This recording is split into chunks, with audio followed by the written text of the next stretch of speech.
అలా కొంచెం తరుగు కొంచెం గ్యాప్ ఉంది మనిషి మనిషికి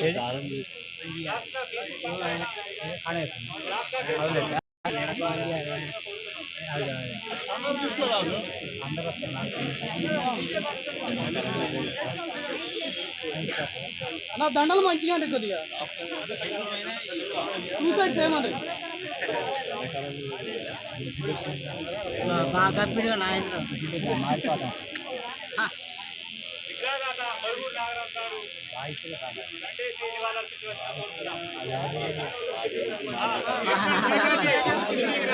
అన్నా ఒక ఫోటో అందరూ ఒక ఫోటో అన్నా అన్నా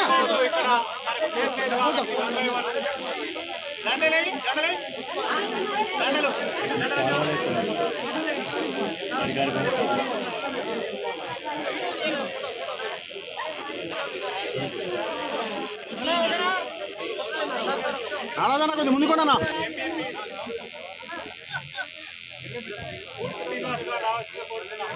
నారాజన్న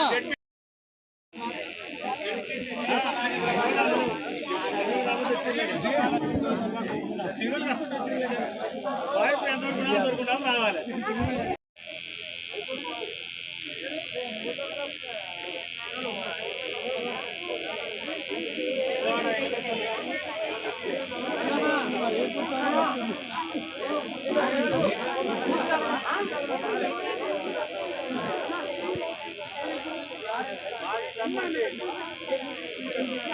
అన్నా నారాజన్న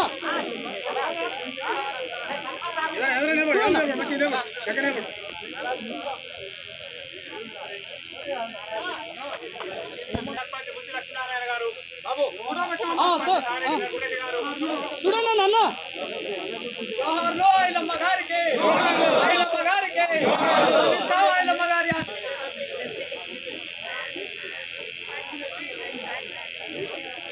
మాట్లాడితే అంటే అర్థం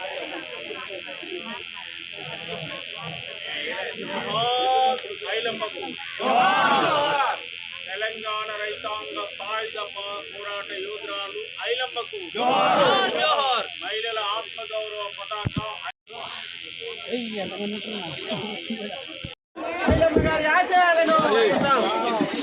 జోహార్లు సాకల ఐలమ్మ గారికి, సాకల ఐలమ్మ గారికి.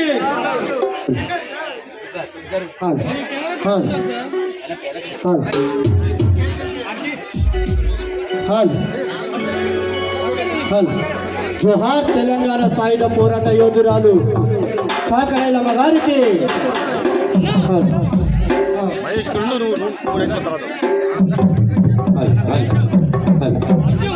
జోహార్ వీరనారి సాకలైలమ్మ. జోహార్ జోహార్ జోహార్ సాకలైలమ్మ. జోహార్ జోహార్. 50 ఏళ్ల క్రితం ఈ నేల మీద తిరుగుబాటు సంకేతమైన నా తల్లి ఆడవాళ్ళు చదివే లేని రోజుల్లో, ఆడవాళ్ళు మాట్లాడలేని రోజుల్లో, అసలు ఆడవాళ్ళు రోడ్లెక్కలేని రోజుల్లో, ఒంటింటి బానిసలుగా బతికే రోజుల్లో, కులాల పేరుతో మతాల పేరుతో ఏలుతున్నటువంటి దొరల ఏలుబడిలో బాంచన్ కాల్ముక్త నుండి బందూకులు చేతబట్టిన నా వీరవనిత ఐలమ్మ బొమ్మను మన ఊళ్ళో పెట్టుకుంటున్నాం. ఐలమ్మ విగ్రహాన్ని మన గ్రామంలో పెట్టుకోవడం అంటేనే అర్థమేంటి? తిరుగుబాటుకు సంకేతం. ఆ తల్లి ముఖం చూడగానే ఆమె చేతిలో గుర్ర కాశ పోసి గోసి కట్టి కొంగు నడుముకు చుట్టి, ఒరేయ్ దొర ఏం కాలాలని పసిపిల్లలు పాలియబోతే పాలు ఇవ్వడానికే పోతురా లేదా అని చెప్పి తల్లి చనుబాలు పిండి పాలు చూసేటువంటి కిరాతకులు విష్ణూరు దేశముఖులు. అట్లాంటి దేశముఖులకు వ్యతిరేకంగా తన పంట పొలాన్ని దోసుకుపోతుంటే, ఒరే దొర నా ప్రాణమైన ఇస్తగాని పంట నొదులను రాని పోరాడిన నా వీరవనిత చిట్టాల ఐలమ్మ. ఆ తల్లి విగ్రహాన్ని ఇక్కడ ఏర్పాటు కోసం సహకరించిన పెద్దలు, ఈ వేదిక మీద ఉన్నటువంటి రజక సంఘ మిత్రులకు నేను వారి పాదాలకు తల వంచి వందనాలు చెప్తా ఉన్నాను. అమ్మా, నువ్వు 50 ఏళ్ల క్రితం మొదలుపెట్టిన పోరాటం, తిరుగుబాటు ఇంకా కొనసాగుతూనే ఉంది తల్లి. 50 ఏళ్ల తర్వాత కూడా నిన్ను ఈ ప్రజలు మర్చిపోలేదంటే ఈ నేల కోసం జరిగిన పోరాటం అమోఘమైన పోరాటం.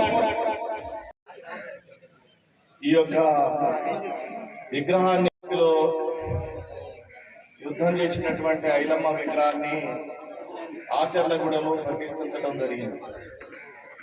దానికి ప్రధానమైనటువంటి కారణం తమ్ముడు నాగరాజు ఆ యొక్క విగ్రహాన్ని ఆలోచన చేయటం కానీ, దానికి అదేవిధంగా ఆర్థిక తోడ్పాటు ఇవ్వటం కానీ, దానికి సహకరించినటువంటి కంప చెట్లతోని నిండి ఉన్నటువంటిది.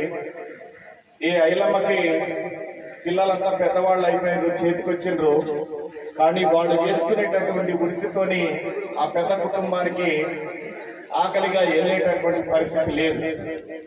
ఆ దశలో మావని, అత్తని, తన పిల్లల్ని, తన భర్తని అందరినీ కూర్చోబెట్టి ఆమె ఒక ఆలోచన కలిగించి కొండారెడ్డి భూమి అంతా ఇక్కడ మరి వారి వారసులుగా మనందరం వారి చరిత్రనే మరి వాళ్ళ పాఠ్యాంశాల్లో చేర్చాల్సినటువంటి బాధ్యత ఈ ప్రభుత్వాల పైన ఉన్నది.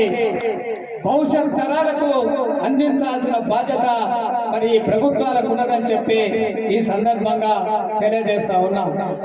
ఆమె సామాన్యమైనటువంటి కుటుంబంలో పుట్టి తన వారసులందరినీ త్యాగం చేసి జైళ్ళకు పోయిన, హింసించిన, తన భర్తను చంపిన మరి ఈ తెలంగాణ విముక్తి కోసం, భూమి కోసం, ముక్తి కోసం, వెట్టి చాకరి విముక్తి కోసం నాడు త్యాగం చేసినటువంటి వీరవనితకు మనం ఘనమైన నివాళులు అర్పించుకుందాం.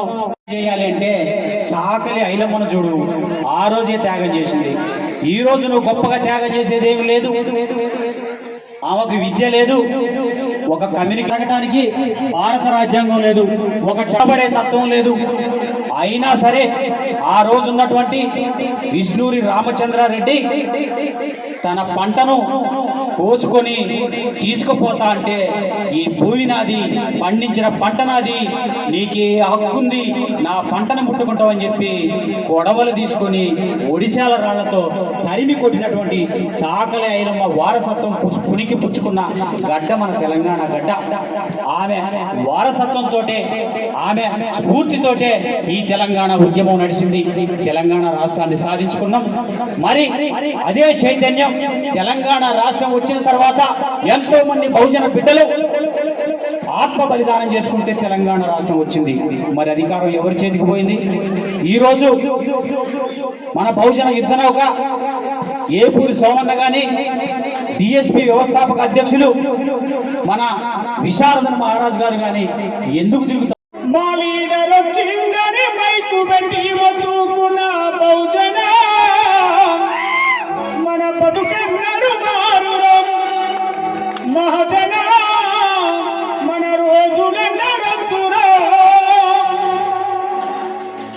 75 ఏళ్ల స్వతంత్రం అంత వట్టి అబద్ధం, పదవుల వేట తప్ప ప్రజాస్వామ్యం ఎక్కడిది?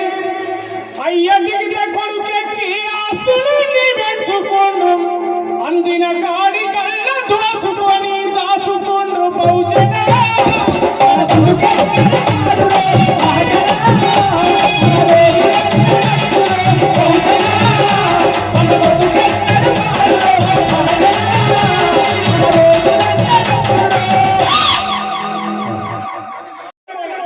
భూమి కోసం, ముక్తి కోసం, ఈ దేశ విముక్తి కోసం, ఈ తెలంగాణ విముక్తి కోసం వచ్చిన మహోత్తరమైన రైతాంగ సాయుధ పోరాటానికి నడుముగట్టిన నా వీరవనిత, ఓ ఐలమ్మ, నువ్వు పాలకుర్తికే పరిమితం కావు, ప్రపంచ స్ఫూర్తికి పరిమితం నా తల్లి.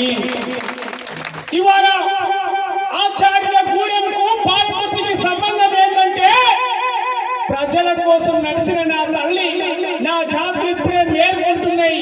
50 ఏళ్ల తర్వాతనైనా గుర్తించుకొని ఐలమ్మ ఒక విష్ణురు దొరే కాదు,